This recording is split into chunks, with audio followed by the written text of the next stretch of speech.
Is this you? You've cleaned up your meals, more vegetables, decent protein, you cut the obvious packet foods out. Friends might even say you eat better than most people they know, but you feel worse. You get the bloating after the salad. It should be better. The energy crashes an hour after eating a good lunch. Still, you get the fog haze. But here's the thing about eating better. When most people clean up their diet, three things go up all at once: fiber, fat, and protein. Now, I'll explain what happens to each one of those in your digestive system when it's not working properly. First, fiber and vegetables. Beautiful food, like we need it, but it's fermentable. If you have bacterial overgrowth in the small intestine or movement that's moving too slowly, that extra plant matter, it doesn't just pass through, it gets fermented. So gas, bloating, that tight, heavy feeling, and you actually feel lower energy 2 to 3 hours after that meal. You didn't feed yourself, you fed the fermentation. Next, fats. Good fats need biles to be broken down into little droplets small enough to be absorbed. If bile flow is sluggish, or the gallbladder's been removed if you had an operation, or the pancreas isn't sending enough enzymes, that fat stays maldigested. You get greasy stools and urgency to go. And here's the important part: you don't absorb your fat soluble vitamins either. Like all of them, like D, E, K, all of them. They absorb with fat. Has your vitamin D been low no matter what supplements you take? It's most likely a small intestine absorption problem. The third issue is protein. Protein needs stomach acid to be unfolded before the enzymes can finish the job. And that was station 2 that I talked about in the last video. If that step's weak, the protein arrives in the small intestine in poor shape. And two nutrients in particular suffer because of it. There's iron, which is absorbed right at the start of the small intestine and needs acid to be available at all.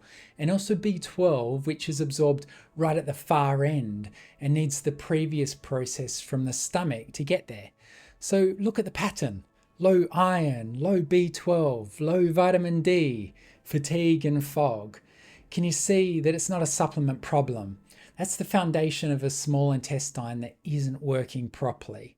This is station 3 of the energy gut journey. Station 1 was the mouth, where the digestion actually starts. Station 2 was the stomach, we talked about in the last video, where the acid wash prepares the meal. If you haven't seen those, they're linked below, and they matter here because the upstream problems become downstream problems. So today we walk through the small intestine. This is where digested food is supposed to become the fuel for your mitochondria. The lining of the small intestine is covered in tiny finger-like folds called villi and microvilli. They exist to create the surface area, an enormous amount of it, so nutrients can cross into your bloodstream.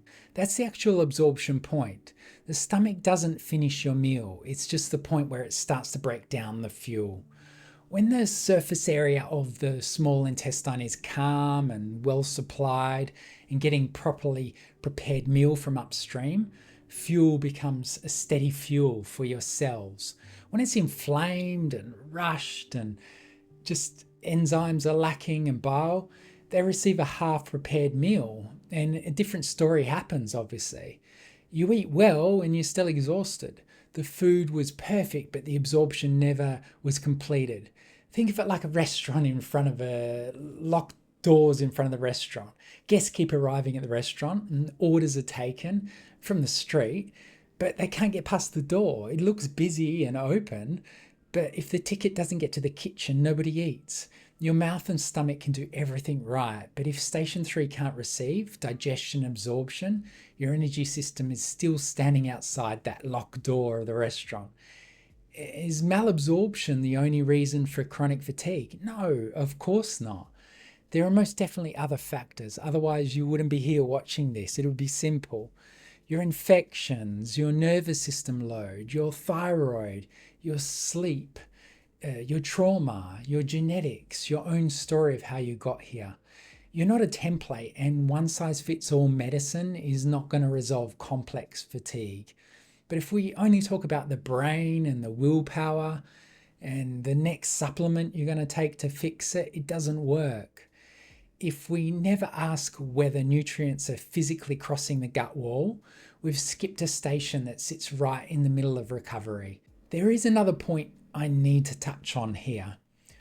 Everything I've just described, fatigue, fog, all those low things like the B12 and D and that, and feeling worse after eating, and damage to the villi in the small intestines, actually textbook presentation of celiac disease. If that's never been properly excluded for you, it's the first test, not the last. Get this test if you haven't done it. I'd rather you find a clear diagnosis than watch this whole series chasing something else.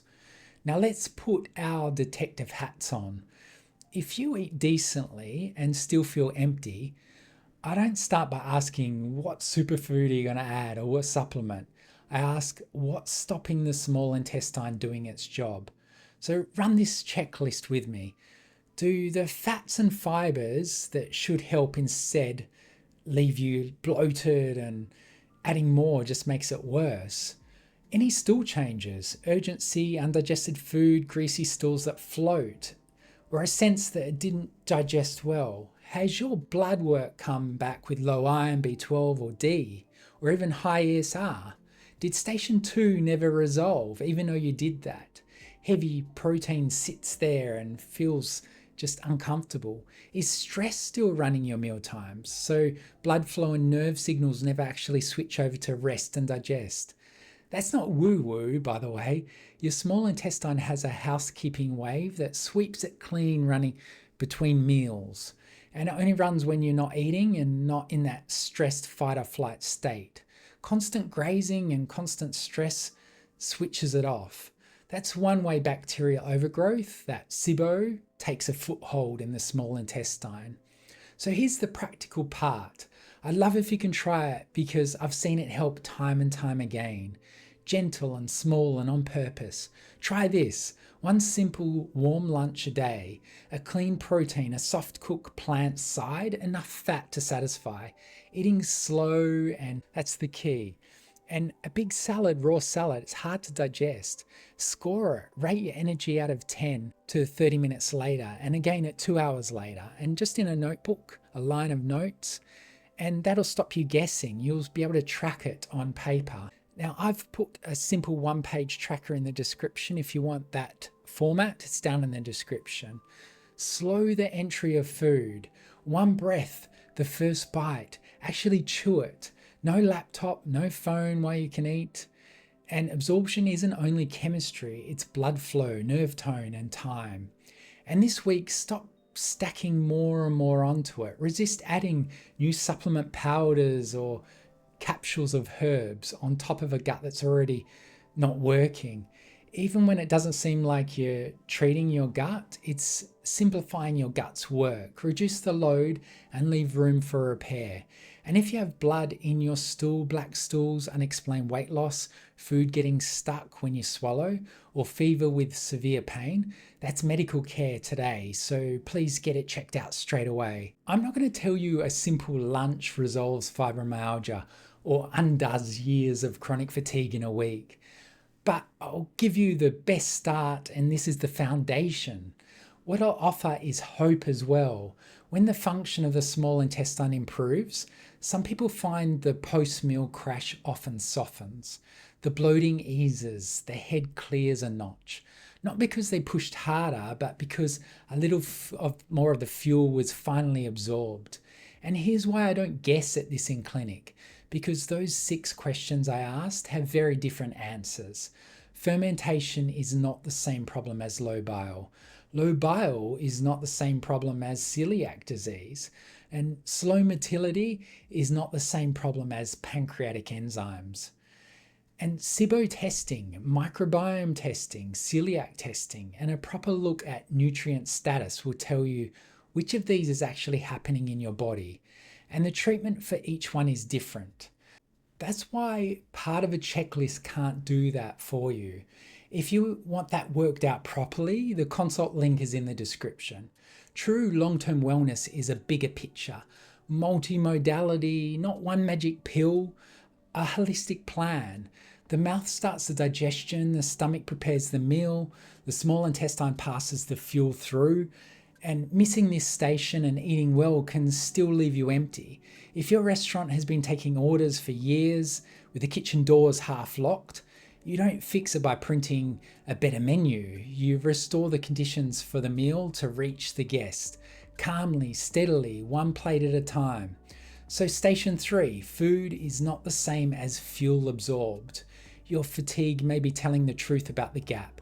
Next video, station 4, the barrier itself, intestinal permeability, and what most people call leaky gut, immune activation, and why tired, foggy, bloated bodies so often share the same compromised barrier. That's where fibromyalgia and chronic fatigue that link gets really clear. You don't have to overhaul your diet this week. One simple meal, better clues afterwards, a little more respect for the station that turns fuel into energy. Continue learning with this video next.